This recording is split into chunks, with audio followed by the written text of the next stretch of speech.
अस्सलाम वालेकुम। मैं मोहम्मद। आप देख रहे हैं जी ऑथेंटिक रिएक्शन यूट्यूब चैनल। हम आपको अपने चैनल के तारीफ से वेलकम करते हैं। अगर आप देखना चाहते हैं ऑथेंटिक वीडियो तो हमारे चैनल को जरूर सब्सक्राइब कीजिएगा। उम्मीद करते हैं आप घर से होंगे, यूँ हंसते मुस्कुराते रहें।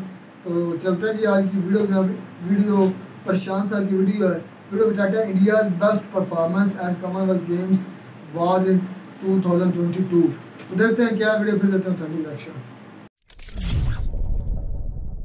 Hello and I welcome you all to world affairs. Now Commonwealth Games 2022 finally खत्म हो चुका है। इंडिया के टोटल मेडल आप अगर देखो तो हैं 61। इनमें से आपको दिखेंगे 22 गोल्ड है। ओवरऑल मैं कहूँगा अच्छी परफॉर्मेंस है, मगर आपने बहुत से आर्टिकल शायद देखे होंगे ऑनलाइन, वहां पर कहा जा रहा है कि ये टर्निंग पॉइंट है इंडियन एथलीट्स के लिए और ये इंडिया की बेस्ट एवर परफॉर्मेंस है कॉमनवेल्थ गेम्स 2022 में। मगर कुछ लोग कह रहे हैं कि नहीं, इंडिया ने एक्चुअली 2010 में ज्यादा अच्छी परफॉर्मेंस दी थी कंपेयर टू 2022। तो इस वीडियो में हम बात करेंगे कि under which prime minister India की सबसे बेहतरीन परफॉर्मेंस गई है कॉमनवेल्थ गेम्स को लेकर। ऑफ कोर्स मैं ऐसा नहीं है कि अपने हिसाब से आपको बताऊंगा कि कौन बेहतर है, मैं आपके सामने डेटा रख दूंगा और इन दी एंड मैं आपसे जानना चाहूंगा कि आप किस परफॉर्मेंस को बेहतर मानते हैं 2010 या फिर 2022। तो इस टॉपिक को इन डेप्थ डिस्कस करेंगे, मगर आगे बढ़ने से पहले आपसे पूछूंगा एक क्वेश्चन जिसका आंसर आप सब लोग करोगे कमेंट सेक्शन में। क्वेश्चन यहां पर यह है कि भारत के 14th वाइस प्रेसिडेंट रिसेंटली कौन इलेक्ट कर दिए गए हैं। ये हैं यहाँ पे आपकी ऑप्शंस, जगदीप धनखड़, आरिफ मोहम्मद खान, कल्याण सिंह या फिर शिवराज पाटिल। कमेंट सेक्शन में करिए उत्तर, सही आंसर मैं आपको दूंगा वीडियो के एंड में। नाउ पहली बात तो कॉमनवेल्थ गेम्स ये बहुत ही इंपॉर्टेंट गेम्स होती है। बताया जाता है कि ओलंपिक्स और एशियन गेम्स के बाद ये अपने आप में बिगेस्ट गेम्स है। दुनिया भर में बहुत से देश हैं जिनके एथलीट्स यहाँ पर पार्टिसिपेट करते हैं, मगर यहाँ पे आप पूछेंगे अमेरिकन और चाइनीज एथलीट्स यहाँ पर मिसिंग क्यों थे?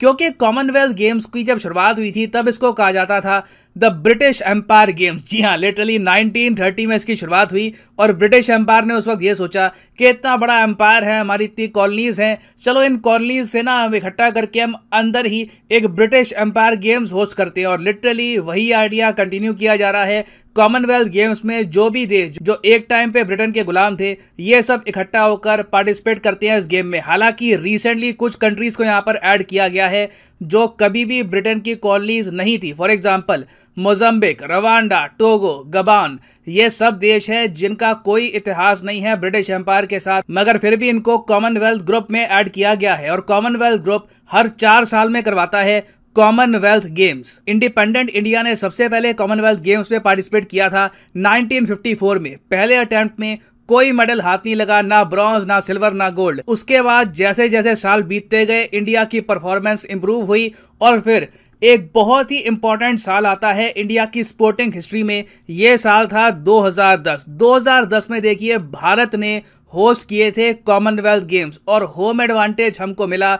हमने यहाँ पर टोटल सिक्योर किए 38 गोल्ड मेडल, 27 सिल्वर, 36 ब्रॉन्ज और टोटल 101 मेडल इंडिया ने जीत लिए। ऑस्ट्रेलिया के बाद नंबर 2 पे आ गया था यहाँ पर इंडिया। अब उसके बाद आप अगर देखो तो 2014 के कॉमनवेल्थ गेम्स में इंडिया ने जीते 64 मेडल, 2018 में जीते 66 और अब मोस्ट रिसेंटली बर्मिंघम यूके में जो कॉमनवेल्थ गेम्स हुए हैं वहां पर इंडिया ने जीते हैं 61 मेडल। अब यहाँ पे आप कहोगे 2010 से लेकर 2022 अगर हम कंपेयर करो तो सबसे ज्यादा लोएस्ट टोटल है ये मेडल्स का। फिर भी लोग क्यों कह रहे हैं कि इस बार की परफॉर्मेंस बहुत ज्यादा बेहतरीन है, कमाल कर दिया हमारे एथलीट्स ने? तो यहाँ पे आपको समझना होगा कि रीजन क्या है, क्यों 2010 में हमने इतने सारे मेडल सिक्योर किए थे। देखिए सबसे बड़ा रीजन है यहाँ पर कि 2010 में ना जिन स्पोर्ट्स में इंडिया हिस्टोरिकली स्ट्रांग रहा है उनको इंक्लूड किया गया मेडल इवेंट्स में, जैसे कि शूटिंग, आर्चरी, टेनिस। ये तीनों इवेंट 2022 के कॉमनवेल्थ गेम्स में नहीं थे। और आप सोच कर देखो 2010 में ना हमारे 30 मेडल आए थे शूटिंग से, 8 मेडल आए थे आर्चरी से, 4 मेडल आए थे टेनिस में। जी हाँ, टेनिस में हमने बड़ा अच्छा परफॉर्म किया था। सानिया मिर्जा ने जीता रहा सिल्वर और सौमदेव देववर्मा ने जीता रहा gold. India performed exceptionally well in 2010। हालांकि मुझको एक बात यहाँ पर यह भी मेंशन करनी पड़ेगी कि सिंस ये कॉमनवेल्थ गेम्स इंडिया में हो रहे थे तो बहुत सारे ब्रिटिश एथलीट्स ने स्किप कर दिया इस इवेंट को कुछ लोगों ने कहा कि देखिए जो फैसिलिटीज़ हैं ये बढ़िया नहीं होगी, इंडिया डेवलपिंग कंट्री है, तो स्टीरियोटाइप्स थे, इस वजह से कई एथलीट्स थे ऑस्ट्रेलिया के, यूके के, वो इंडिया में नहीं आए, तो इसका भी एडवांटेज इंडिया को कहीं ना कहीं मिला। तो इवन दो इस बार शूटिंग, आर्चरी, टेनिस और रेसलिंग की एक फॉर्म होती है जिसको हम कहते हैं ग्रीको रोमन रेसलिंग, ये सब 2022 का पार्ट नहीं थे, तब भी इंडिया की इतनी बढ़िया परफॉर्मेंस है, इसलिए इसको कहा जा रहा है कि ये अब तक की सबसे बेहतरीन परफॉर्मेंस है इंडिया की एट द कॉमनवेल्थ गेम्स। अब यहाँ पे आप मुझसे पूछेंगे, वेट, इंडिया इतना बड़ा कंट्री है, कॉमनवेल्थ कंट्रीज में हमारा इतना इन्फ्लुएंस है, हमने बोला क्यों नहीं कॉमनवेल्थ कमेटी को कि डालो इन तीनों इवेंट को, यहाँ पर तो मेडल स्कोर करते हैं। बेसिकली इन इवेंट्स को बाहर निकालने का मतलब यही है कि आप इंडिया को डिसएडवांटेज दे रहे हो। देखो, इंडिया में गुस्सा बहुत था जब इन 3 इवेंट को एक्सक्लूड कर दिया गया कॉमनवेल्थ गेम से। इंडिया ने एक बार को कॉमनवेल्थ गेम्स को बॉयकॉट करने का भी सोचा, मगर बाद में ना कॉमनवेल्थ गेम्स कमेटी ने इंडिया को एक ऑफर दिया और इंडिया ने वो ऑफर एक्सेप्ट कर लिया। वो ऑफर ये था कि शूटिंग और आर्चरी इवेंट्स ना इंडिया में होस्ट किए जाएंगे। कितना इंटरेस्टिंग ऑफर है। पूरी कॉमनवेल्थ गेम्स होंगी यूके में, ठीक है, बर्मिंघम में, मगर 2 इवेंट शूटिंग और आर्चरी ये होंगे इंडिया में। ये सारे कॉमनवेल्थ ग्रुप के जो कंट्रीज हैं इनके एथलीट इंडिया में आएंगे, चंडीगढ़ में आएंगे और यहां पर इंडिया होस्ट करेगा इन इवेंट्स को। और यहां से मैं आपको बता रहा हूं आराम से ना इंडिया के मतलब एटलीस्ट कह रहा हूं 25 मेडल तो आराम से आते इन दोनों इवेंट से। अब यहां पर आप कहोगे तो फिर ये हुआ क्यों नहीं, चंडीगढ़ में कुछ सुनने में तो नहीं आया कि कोई इवेंट हुआ है। देखिए, ये होती है किस्मत। अनफॉर्चुनेट बात ये है कि कोविड-19 की वजह से जो कॉमनवेल्थ गेम्स की चैंपियनशिप चंडीगढ़ में होनी थी ये हमको कैंसिल करनी पड़ी। कितनी ज्यादा एक सैड बात है, अनफॉर्चुनेट है इंडिया के लिए कि बहुत सारे मेडल जो हमारा मेन इवेंट था वहां से नहीं आए। तो इंडिया के टोटल मेडल आप अगर देखो 61 है ना, और इंडिया के एक पायदान ऊपर आपको मिलेगा कनाडा। आप अगर देखो गोल्ड मेडल हमारे 22 है, इनके 26 हैं। अगर शूटिंग आर्चरी का इवेंट जो इंडिया में होना था अगर ये प्रॉपरली हो जाता, आराम से इंडिया कनाडा को बीट करके नंबर 3 पे आ जाता। नंबर 2 पे इंग्लैंड को हराना थोड़ा सा ट्रिकी रहता क्योंकि इंग्लैंड ने बहुत अच्छा परफॉर्म किया इस बार, क्योंकि सिंस ये गेम्स हो रहे हैं बर्मिंघम में, होम एडवांटेज मिलता है कंट्री को। ऑस्ट्रेलिया को ये लोग बीट नहीं कर पाए नंबर 1 स्पॉट के लिए, मगर फिर भी अपने आप में इन लोगों ने काफी अच्छा परफॉर्म किया, तो इंडिया आराम से 3rd स्पॉट ले लेता। तो एक्सपर्ट्स इसलिए यहां पर कह रहे हैं कि सिंस इंडिया को इतना बड़ा एक डिसएडवांटेज था, आर्चरी, टेनिस, शूटिंग ये इवेंट्स यहां पर इंक्लूडेड नहीं थे, तब भी इंडिया ने इतना अच्छा अगर परफॉर्म कर लिया, it is know small feet. और आप अगर देखो इस बार हमारा फोकस कहाँ रहा है, कहाँ से हमारे सबसे ज्यादा मेडल आए हैं, आप देखोगे बैडमिंटन में हमारे काफी मेडल आए हैं, एथलेटिक्स में हमने 8 मेडल निकाले इस बार, 3 ब्रॉन्ज, 4 सिल्वर, 1 गोल्ड। ये एक बहुत ही ज्यादा अच्छी बात है, क्योंकि मैं आपको ये बता दूं ऑस्ट्रेलिया, इंग्लैंड अगर आपको टॉप पे दिखते हैं ना तो इसके 2 रीजन है।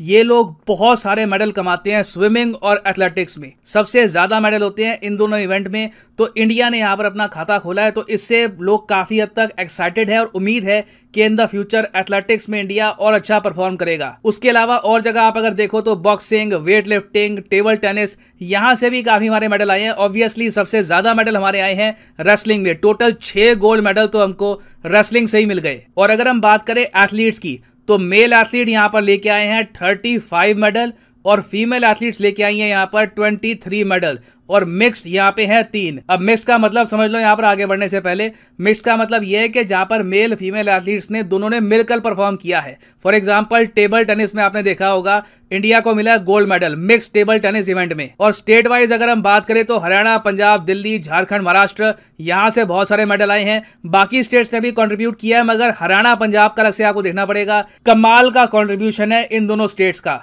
और इंडिया के आसपास के जो देश है उनकी यहाँ पर क्या पार्टिसिपेशन रही, उन्होंने कितने यहाँ पर मेडल जीते। देखिए, मैं कहूँगा इंडिया की आसपास की कंट्रीज ने भी इस बार थोड़ा बहुत अच्छा परफॉर्म किया है। बांग्लादेश को कोई मेडल यहाँ पर नहीं मिले, बिल्कुल खाता नहीं खुला, 0 मेडल। पाकिस्तान ने काफ़ी अच्छा परफॉर्म किया इनके हिसाब से, इनके स्टैंडर्ड के हिसाब से।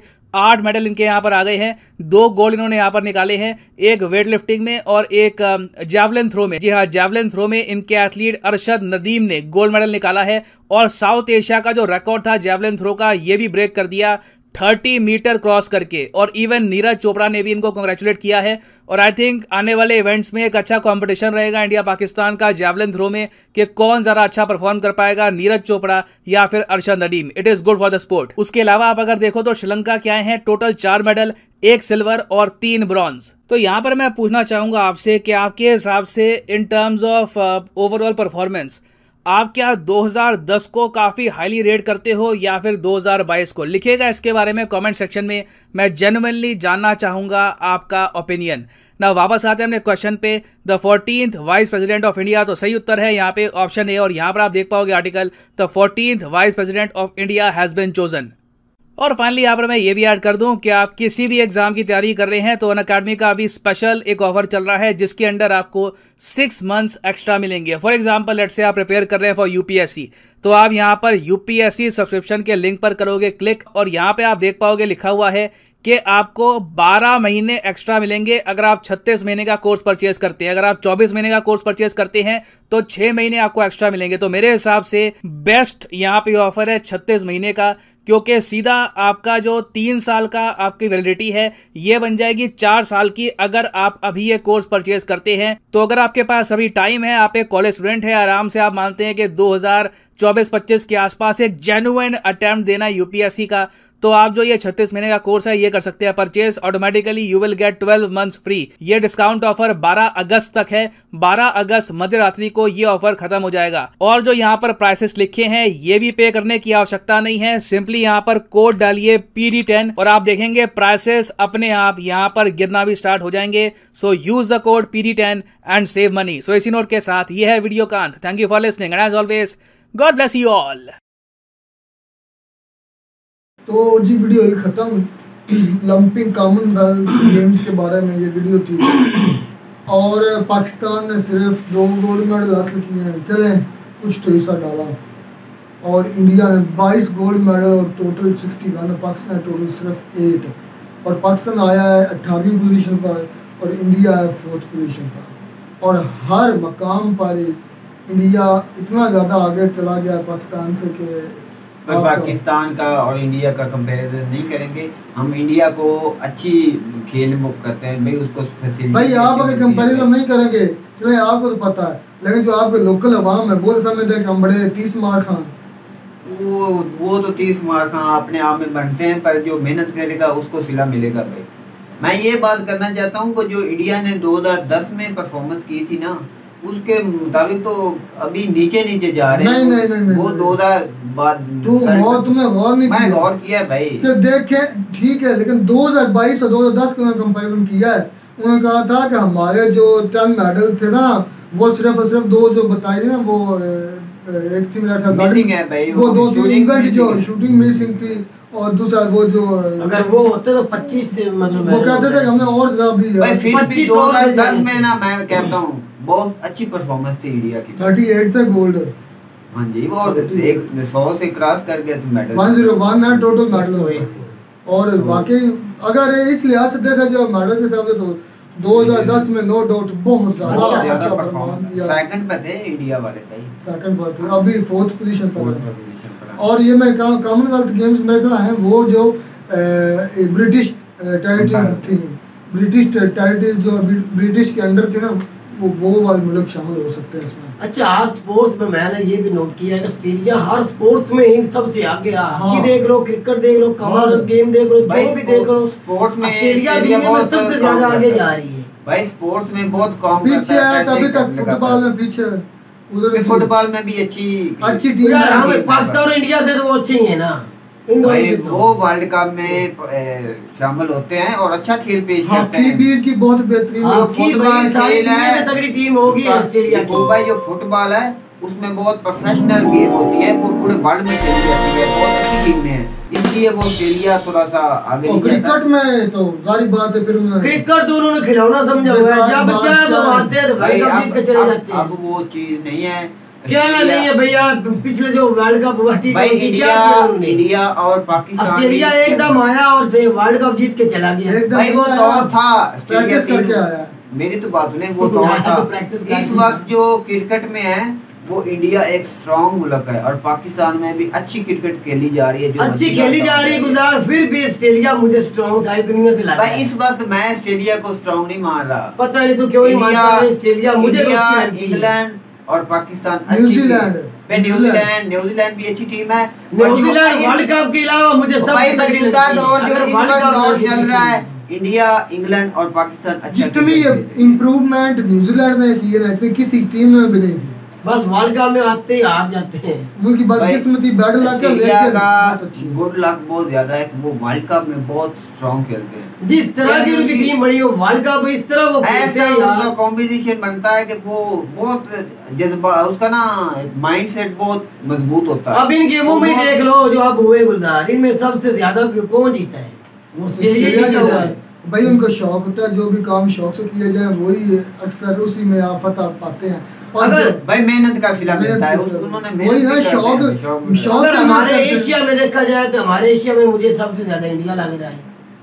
तो मेरे ख्याल में ये इंडिया एशिया में सबसे ज्यादा जो गेमों में इंडिया स्पोर्ट्स में ज्यादा है। स्पोर्ट्स में चाइना है, आपकी समझ चाइना है ही नहीं। चाइना ओलंपिक में टॉप पर था। भाई इसमें है ही नहीं ना भाई, इसमें नहीं है। आप स्पोर्ट्स की बात कर रहे हैं, मैं इसी की बात कर रहा इसमें हूं। तो चाइना नहीं, ओवरऑल वर्ल्ड इसके अंदर तो इंडिया ज्यादा चाहिए। इसमें तो भाई चला जी, चाइना भी अच्छे स्पोर्ट्स है लेकिन इधर तो थे नहीं। बेस्ट ऑफ लक इंडिया के लिए, उन्होंने बहुत अच्छा एथलीट ने परफॉर्म किया और उनकी मट्टी ऐसी जरखेज है कि नया से नए और बेहतर से बेहतर खिलाड़ी पैदा कर रहे हैं। और जहाँ खिलाड़ी पैदा होते हैं वहाँ पर ये जो चीज़ें बुराइयाँ या जो ऐसी चीज़ें जो माशरे खराब करती हैं वो कम हो जाती हैं। तो उनके लिए बहुत अच्छा है कि उन्होंने अच्छा परफॉर्म किया। मेहनत का सिला मिलता भी है, जो मेहनत करता है वही आगे निकलता है। तो उम्मीद करते हैं आपको हमारी वीडियो अच्छी लगी होगी। अगर वीडियो अच्छी लगी हो तो हमारे चैनल को जरूर सब्सक्राइब किया। मिलता है वीडियो में स्मार्ट टॉपिक के साथ, तब तक दीजिए इजाज़त।